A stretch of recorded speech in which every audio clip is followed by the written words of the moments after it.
Welcome to the Daily MBA, where business wisdom is served fresh and fast, straight from one of the top MBA programs in the world. I'll give you summaries of my lectures and readings, as well as the most important insights gained from an MBA, so you can apply all of this knowledge in every business. Let's get started. Hi, and welcome to another episode of the Daily MBA. Today, we're going to start a new set of episodes where I'm going to be talking about service design. And so this may sound a little bit ambiguous because, of course, we are living surrounded by services, and actually 2/3 of the US economy are made up of services, but we're not constantly thinking of how to design them consciously and how to put the user in the center of this design. So all of this series of episodes are going to be around service design, and for starting, I wanted to explain to you what is service design. According to the definition, service design is the intentional orchestration of experiences across various channels and touchpoints. It's concerned with the overall experience that takes place over time, ensuring that it will meet the desired outcome for the user. And so this is going to be a very long explanation, but I want you to understand is that it's an intentional orchestration of experiences. And so this means that it's not just going to be one touch point for the user, but you're going to be orchestrating a lot of different small things that are going to ultimately create a service that will meet the user's desired outcome. So designing in this context is going to be about devising the courses of action that are going to be aimed at changing this existing situation of the user into a preferred or an ideal one. And so service design, if we have to summarize it, will solve the right problem by carefully framing an opportunity for the user. And so it's kind of a doing, not talking discipline with a bias towards action and continuous iteration. Services have a common misconception that are intangible and therefore too complex to design. But truly, the only person who gets to decide what a service is going to be the user who wants to achieve it. And you can think about it in any example of your life. So let's say I'm trying to get an appointment for a dentist, and I am using their service online to get this appointment. I am the only one that can get to define what the service truly is, because I have a goal in my head, which is getting an appointment as fast and as easy as I can possibly do. But sometimes companies don't have this in mind, and they start designing services just by throwing things out there and adding more and more layers of complexity. So all of these things are going to be roles that we have to consider when we are designing services, because we have to orchestrate all of the pieces of the service into the most seamless journey possible. And this is very easy to say, but very hard to achieve. Because services most of the times are not created from scratch, and they are going to start evolving through very intentional choices. So our goal together is going to be turning this everyday, often, and sometimes unconscious decision into very conscious design decisions that have full awareness of their impact into a user. Now, if we start going into some important principles for designing a good service, we're going to have 5 principles. The first one is going to be easy to find. The name of the service, for example, is going to be key. It should reflect what users are trying to do, and therefore they're going to be able to find this service very easily. You should always try to avoid technical jargon, acronyms, or text-specific terms that are going to confuse the user and might also be pushing the service into something that's a bit more technical. Because users are usually going to come to a service with a pre-formed goal, and then your job is going to be guide them throughout the service without needing support or restoring to usual actions. So that's the first principle, be easy to find. Second principle, it's clearly explain its purpose. And so a user that has no prior knowledge should be able to understand what the service does and how it works from the very beginning. And this, again, sounds very easy to do, but most of the services aren't as intuitive on what they actually do and what outcome will the user achieve from using it. So avoid marketing promises. Over here, you have to avoid jargon and other extra things. You have to explain how the service works. And this, again, could be communicated even from the service name, the description, or just heuristic things like the subscribe button. That's going to be principle number 2. Now, principle number 3 is going to be set a user's expectations of the service. When we're thinking of users' expectations of the service, we have to consider that as companies, we almost always need things from the user. Either if that's data, that's money, that may be a lot of different things. But we're going to need something from the user, and in exchange, of course, they're going to want something back. So we have to know what can they expect from the service provider in return. And this can include timeframes, costs, contact information, or everything else. For better understanding this, there are basically 2 types of expectations that we can deal with. The first ones are going to be universal expectations. And these are the basic must-haves, we could call them, like a restaurant serving food. Of course, universally, everyone is expecting for a restaurant to serve food.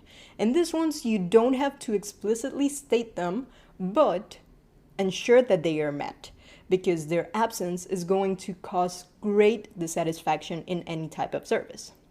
The second type of expectations are going to be assumed expectations. And those are going to be the expectations that users might have based on prior experiences with similar services.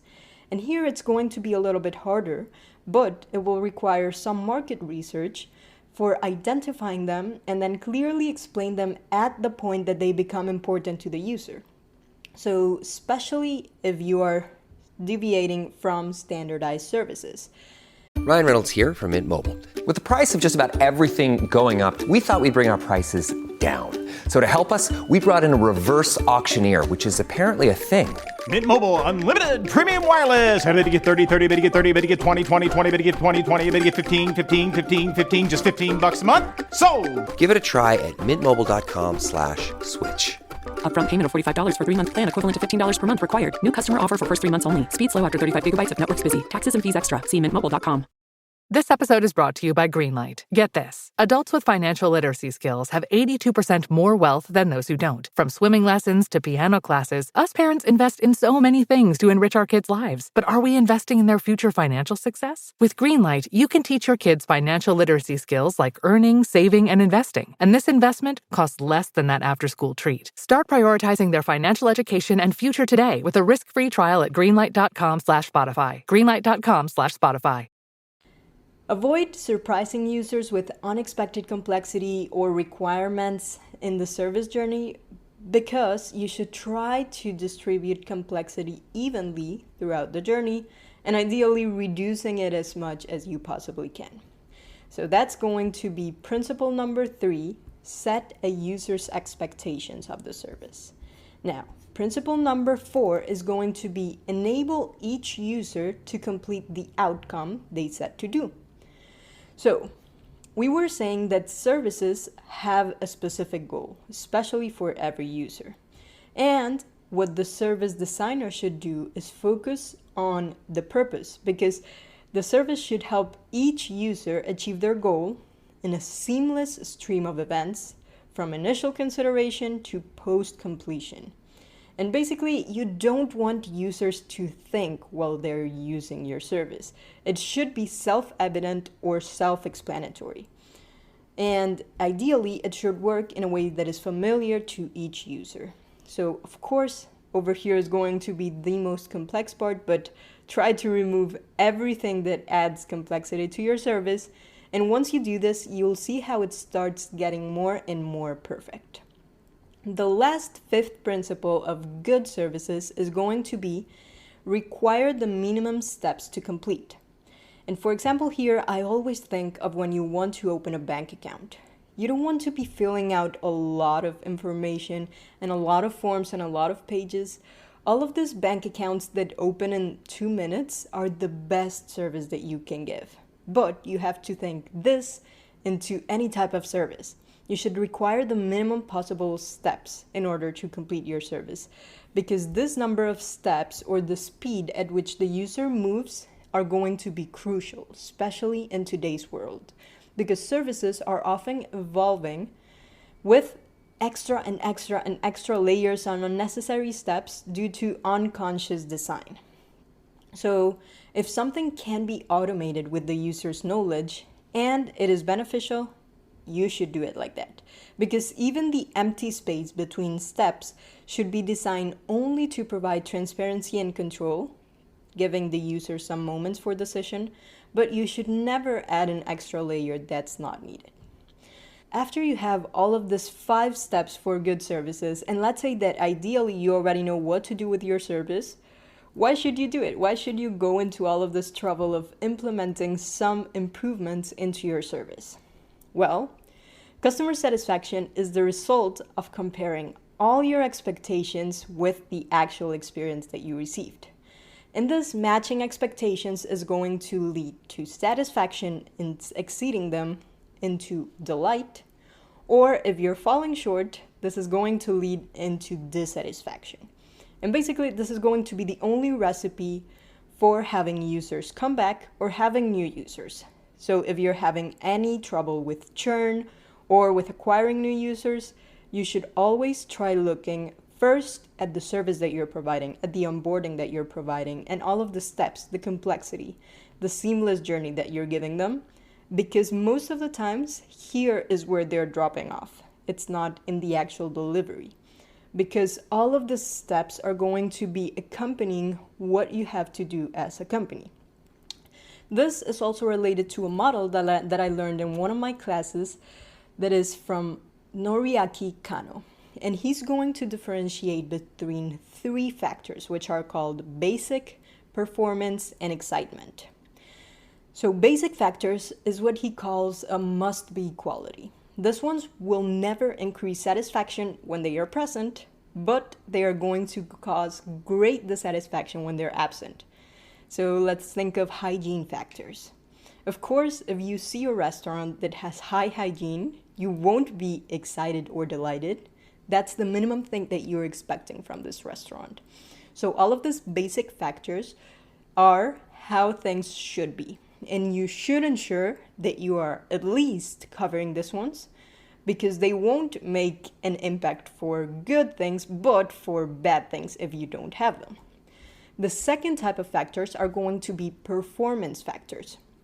And these ones can lead to both satisfaction when they are done well or dissatisfaction when they're missing. So let's continue with a restaurant example. This could be the food. So this is a one-dimensional quality. If the food is good, I'll be satisfied. If the food is not good, I'll be dissatisfied. This one's going to be a little bit simpler to understand, and these performance factors are the ones where most people are focusing on. But there's a third set of factors that are called excitement factors, and these are where there is an attractive quality. And all of these excitement factors will only create satisfaction when they are present, and they don't cause dissatisfaction when they are missing. So if we can summarize them, they are like the cherry on top. If you don't have them, you wouldn't be dissatisfied.